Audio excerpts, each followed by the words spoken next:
It was one of There those you go. week one big matchups. I think that was at the Cowboys Stadium. Hey, guys, I got to go in about 10 minutes. Let's get to the 2002 Let's class. go. Sorry, man. It's so hard, man. You get rolling, man. We can go all day. I didn't even look at the clock. I'm gonna zip up for this part because this is I'll let you two shine here. Yeah, I was 8. I was a little older than that, but yeah. All right, so thank you, Steve. The guest is producing the show right here because me and Pete got it off the rails. Really, me. I could talk to you all day. All right, so 2002. So I have this segment that I do on CanesInSight called Reviewing the Classes, trying to understand.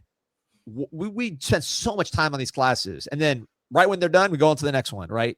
We don't go back and look what went right, what went wrong, what happened, how did it play out. Years later, how did it play out? How their guys who made the NFL, who didn't make the NFL, which losses really hurt, which losses didn't really matter at the end of the day. So I've been trying to go back and look at these classes. We started with 2001, which was the transition class between the great Butch Davis and Larry Coker. That was a home run, national championship class. That did not start the decline. The decline started right here, 2002, Larry Coker's first full class. So let's look at NFL numbers. And I like to use NFL numbers because that's the most standardized process. Only 2% of college football players make the pros, 22% of 4-stars. It's the most tough process to get through. So that tells you the most about your talent. 4-year winning percentage from 2002, 82%. Still high, but -6 from the prior class. And that continues to drop at a high rate. 22 players, only 6 NFL players, or 13 the year before. NFL games cut by far in half plus. Day 1 picks, you had 1, 2 day 3 picks, 6 Pro Bowls, 5th ranked class on Rivals. So let's go through this list, and you just kind of jump in with what your thoughts, Steve. Well, 5-star players. Go ahead. Your articles are much more detailed than I did. I would just list the players, give like a little commentary and a grade. Yours is much more detailed. You've evolved this. So I was like the flip phone, and you are a smartphone there with what you've done. The originator.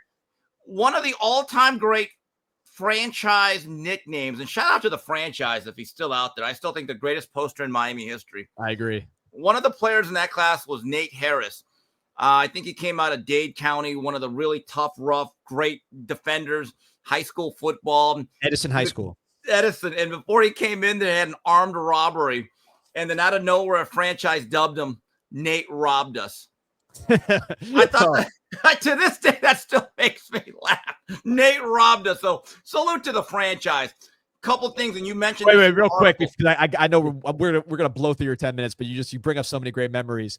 Another player in this class we'll get to is Brandon Merriweather, and when he got caught with shooting at people, which I think was self-defense, it was all good. It was legal, exercising his constitutional rights, but franchise called Brandon Merriweather Brandish after that. So sorry, I had to get that. The other one that the franchise had when Kenny Kelly was not happy that Butch Davis was going to make him go to spring practice. He thought he was grousing too much. He called him Kelly Cancer. All right, but anyway, back to what we were talking about. You mentioned this. When we let Matt Sheen Gillis and Davin Joseph leave South Florida, and you saw what happened to our offensive line by the time that class graduated, those were two huge misses. And I don't know what was going on at that time. Also, J.R. Mounts was a running back who was a really good high school player, but he was taken as a promise by Butch Davis that if minor league baseball didn't work out, you'd have a play. And I don't even think he made it to the season, if I recall correctly. So that was another scholarship. No, he played a little bit. I saw him in Green Tree. I only included guys on the list that enrolled. So like Nate Harris, who got caught with that armed robbery or whatever before the season and didn't show up. I didn't include him. So it was really just guys that showed up. And I included if a Greg Olson or a Chantrell didn't sign, but then transferred before the season. So it's basically first day of Green Tree. If you're there, you're on the list. So right. And by the way, Devin Hester was part of that class, did not come into 2003 because of that dastardly Chuck Amato. And I remember the day or two before the Rose Bowl, I took some of Sollinger's friends and family because the Cal Florida game. Remember that all-star game that used to take place? It took place at El Camino College, if I recall correctly. We had Baraka Atkins, Kareem Brown, Terrell Walden, and Devin Hester play for the Florida squad. Devin Hester actually had a kickoff return for a touchdown and an interception where he literally outran the football in the air from the opposite hash. I mean, his speed to see that live, and you were really close at some JC Stadium. I said, this guy's going to be pretty special, and he turned out that way. And another name that was on there that you'd listed, Antonio Reynolds. That's another guy that looked like he had a lot of athletic upside. Never made it into Miami. I wonder what he's doing now. Yeah, so here's Devin Hester. This is one of those that I bought at All Sports, All Canes, which is now the Miami Hurricane team store, which we'll talk about in a second. You want to know why we say Hey Roth was a legend? He was the one selling all these old videos. Yeah. But here you see Devin Hester. The big debate was really just whether you were going to put him at corner or receiver or where he was going to go. There you see him at corner. Danny, I know for a fact Don Solinger was lobbying for him at running back. I think that was his best position. Yeah. By the way, it's the Cal Florida game you were talking about. Yeah, I was there. Game? Yeah, I mean, when you return kicks in all-star games, that's a different level. I mean, look at this. You guys don't even know who to block. Yeah, that was I remember that. And by the way, Sonoris Moss in a different offense, I think would have been an excellent little slot receiver. He was a second-round pick. Yeah, he won a ring with the Giants. He's a good actor now. So there's a few stories I want to get to in this class as we watch Devin Hester. But with Sonoris, one of the things about this 2002 class that stands out is, and you remember, in this era of the Canes, the years to come after that class, we had no receivers. Receiver was a huge weakness for this team. You had Ryan Moore, the number one receiver out of Orlando, Dr. Phillips High School, did not pan out. He was the first one, if I recall, to use the U hand symbol. You're the historian. You would tell me if I'm wrong, but I remember him being Gator Bowl. Again, at the Gator Bowl, he did it. Yes, I had never seen it before. Yeah, he was the first one I saw before. So thank you for that. But as far as his contributions, he was not very much of a player, particularly when you think of where he was ranked. I think there was some off the field stuff there. Darnell Jenkins, Nuke, local guy, underused, solid player. The big disappointment was the late Akeem Jola.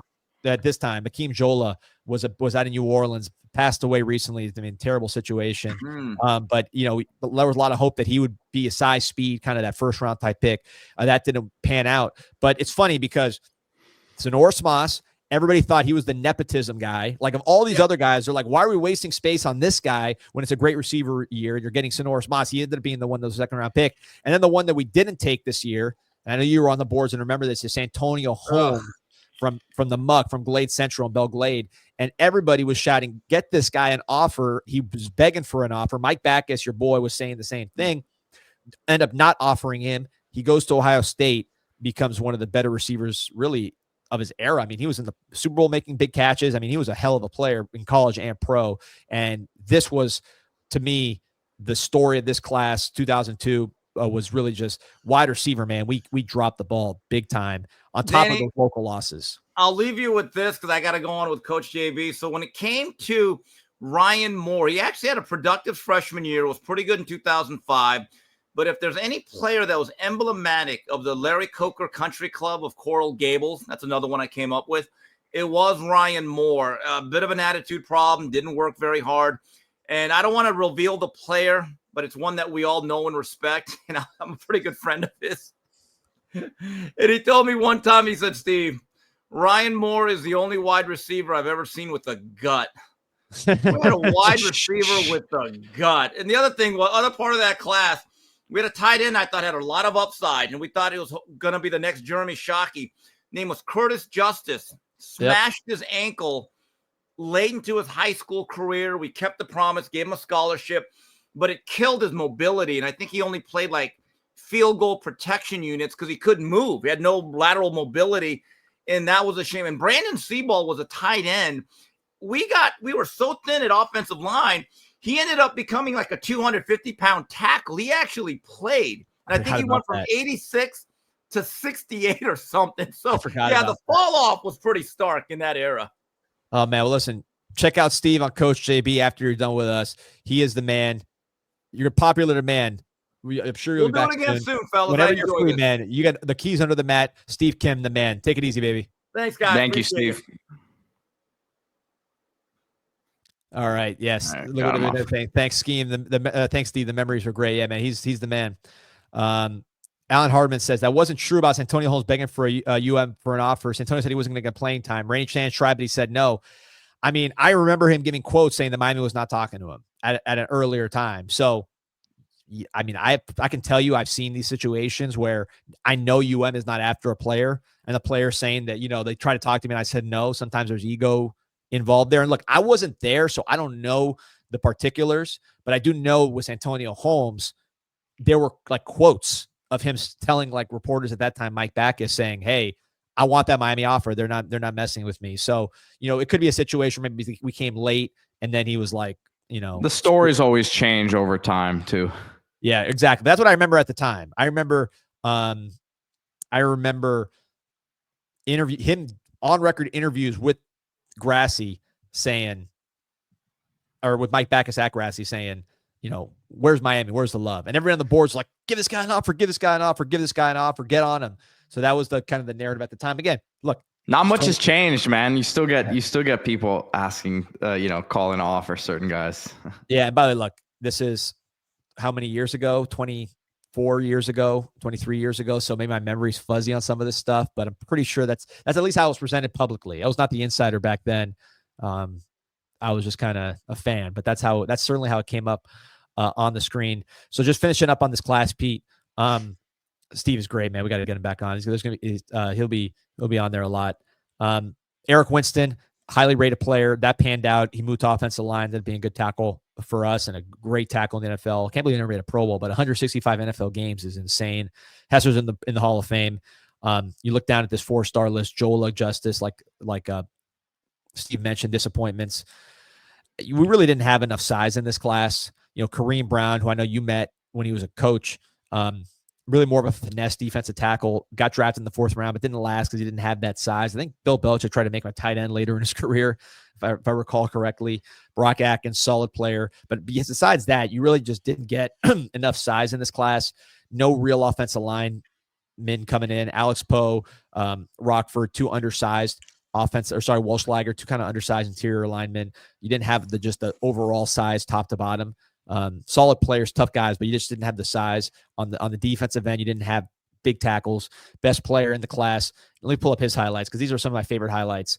Is Brandon Merriweather. So let me pull up those highlights here, Pete, because I remember watching this highlight reel and saying, man, we got a good one here with Merriweather, because he had by far the funnest highlight reel. 3-star player out of Apopka. He was a quarterback. But his highlights, they put him at, are his safety highlights. But he actually was more of a quarterback for Apopka. They had that weird offense, which is kind of like an option type of offense. This is in the Orlando area, same high school as Warren Sapp. I think we recently recruited somebody from Apopka. But look at these highlights, man. This was a lot of fun to watch. Brandon Merriweather, man. Look at this first play. Boom. Hit stick.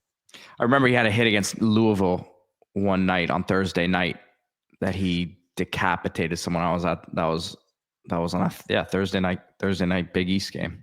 Yeah, man, he is a beast, man. He was a skinny guy too. He was like 160, 70 pounds in high school. That's why I don't think he had the big recruiting ranking, was because like he just wasn't big. He was like 5'11", but like skinny. How many of these hits are standing in today's game? 0, man. He made 2 Pro Bowls and then kind of fell off. I wonder if the rule changes hurt him. I don't know what the timing was on that, but he had an interesting pro career because he was a 1st-round pick. He made 2 Pro Bowls with the Patriots, like fast, and then his physical style, man. I don't know. Maybe it just wore on him. He gained some weight too. I think he might have needed to like gain weight just to kind of hang, and then that might have caused him to get injured. He had that Louisville player had to lose his spleen after that hit. Yeah, that was crazy. Here it is. F1 Kane says, Grassi, I remember showing late one night and being recruited to post smut on several scout boards because some guys wanted to be banned and start the West End Zone. That was the formation of CanesInSight, man. They were being moderated too much. People got mad, so they wanted to start their own site. I had CanesInSight kind of ready to go.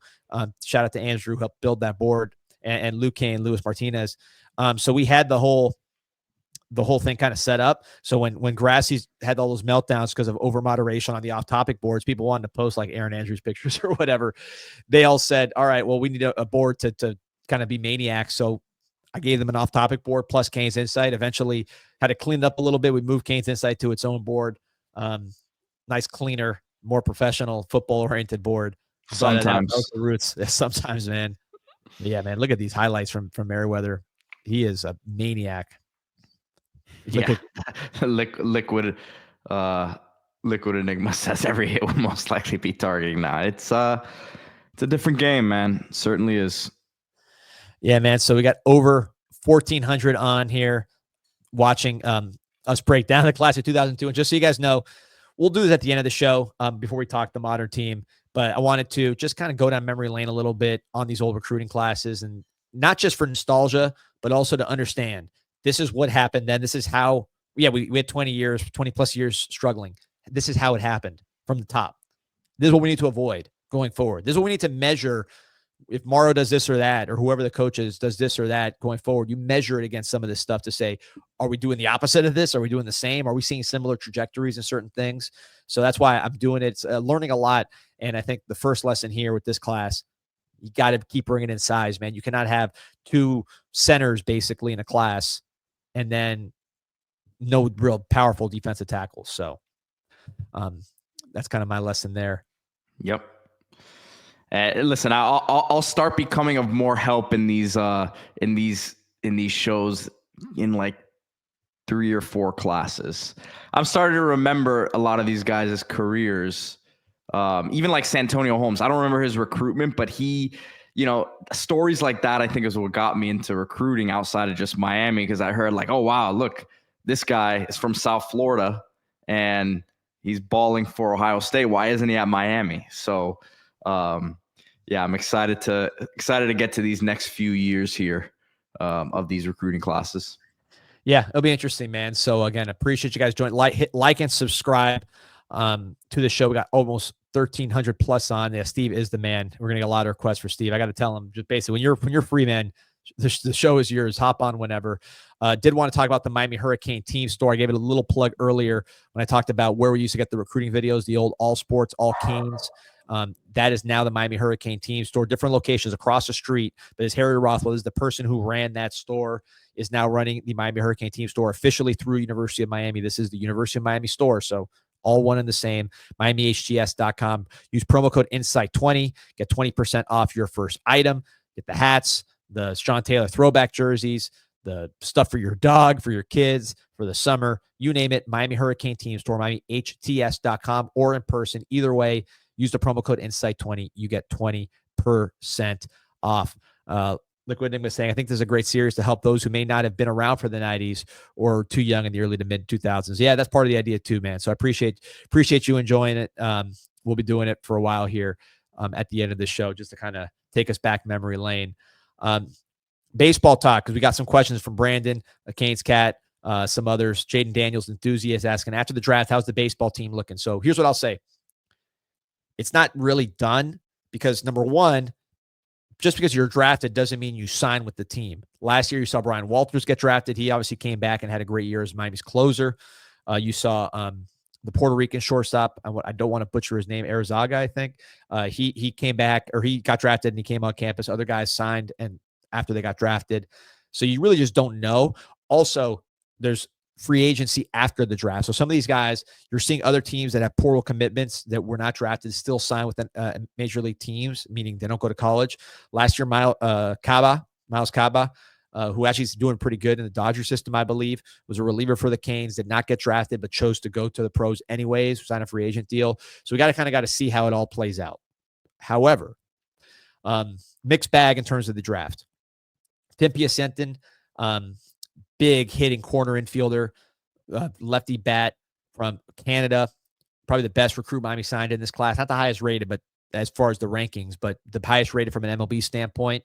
He ends up going to the Toronto Blue Jays in the 4th round, I believe. But certainly, in the 4th round. So early day 2, he went to the Toronto Blue Jays. He's from Canada. That looks like he'll probably sign. No inside info, just the fact that he got drafted that high up. He's probably gone. So that's a bat that Miami really tried hard to keep because he could have helped us next year. He's a big-time player, big-time bat, big guy.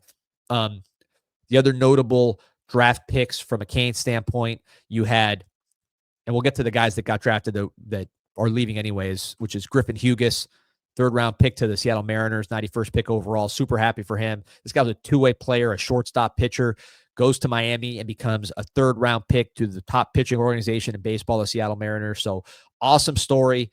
awesome fit for him.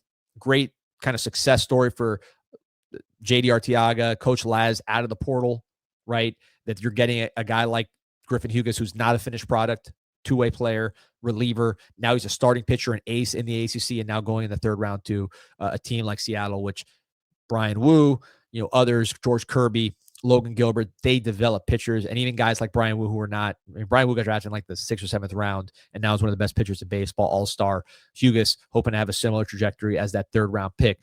So great for him. Brian Walters, I mentioned he got drafted last year, I want to say 18th round, came to Miami, up this stock, that got drafted 9th round by the Philadelphia Phillies.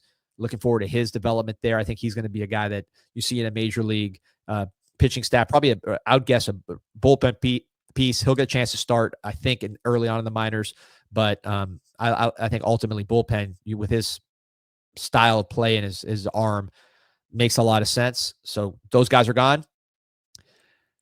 The trickier ones, Danny Macriola, the pitcher Miami got from Holy Cross in the portal, goes 8th round.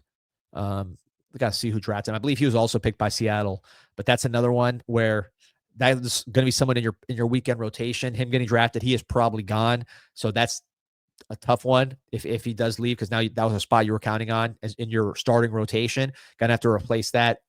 Then another starting pitcher from the portal, Easton Marks from FIU, one of Miami's big additions in the portal. He gets drafted in the 19th round by the Colorado Rockies. He's originally from Colorado. That's a little closer in terms of money. Are we going to be able to get him to stay? We'll see on that. But it's a possibility you lose not only your best starter last year at Hugas, but you lose the 2 guys you brought in the portal to replace him. That's not good. Now, the good news from a Miami standpoint, not necessarily good news from the player standpoint, but Jake Ogden goes undrafted. I don't think that's a talent thing. Probably the money might not have made sense there. You got to the later rounds, and I don't know, this is not info, but he may have told people not to draft him. But he ultimately does not get drafted. He still can sign a free agent deal. I think obviously him not getting drafted, the chances are much stronger that you get him back. And if you get Ogden back, that's one of your 2 best players. That is a huge, huge addition. Pete, that's someone with Ogden, that's a huge, huge addition to next year's team, because you were not counting on that necessarily. So having him and Van Shahan, who was a big addition out of the portal, both can play shortstop. You can move them around the middle infield. That would be enormous. And then Rob Evans, Dylan Dubovnik, both Rob Evans, a player last year who came out strong towards the end as he got healthier, potential starter next year, lefty. And then Dubovik, a big hitting corner infielder for American Heritage. Both of them actually announced that they'd be coming back. Bagging up is not having your title here, D. Well, I didn't have you to do the clickbait, so I had to do my best impersonation.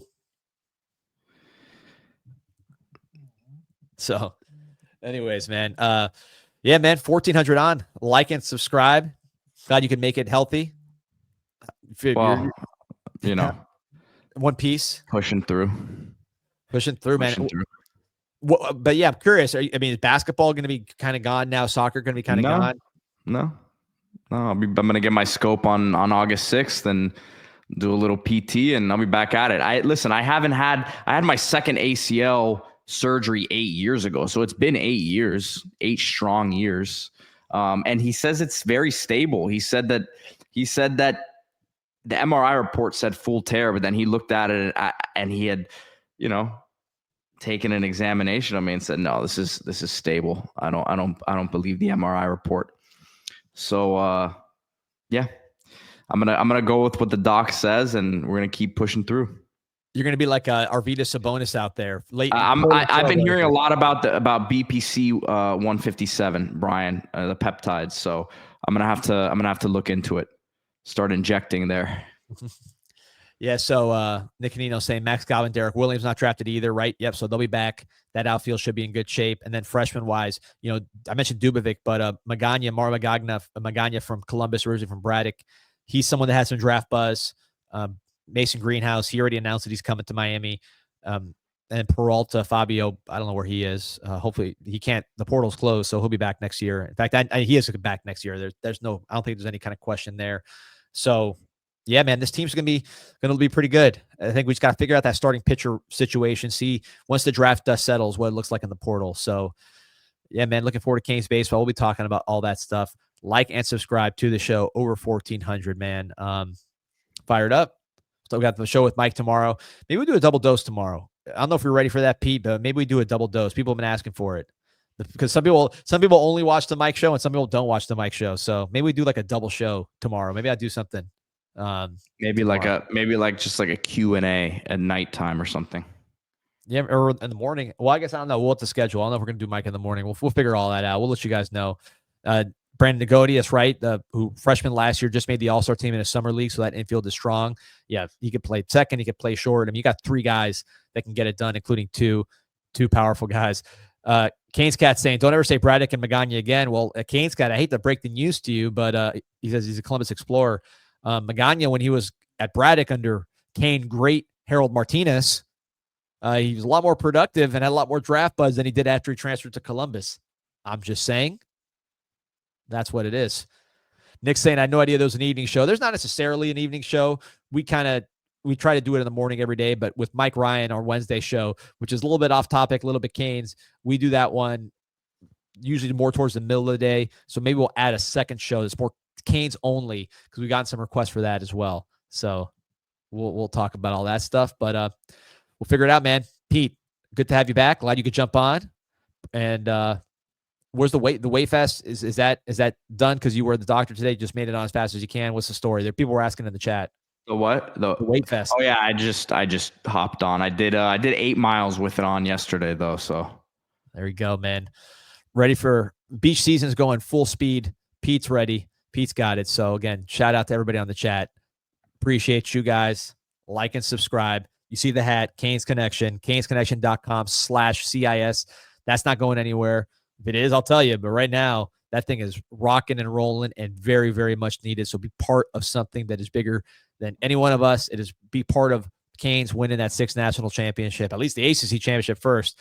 It's going to happen with canesconnection.com/CIS. Let's go Canes. Go Canes.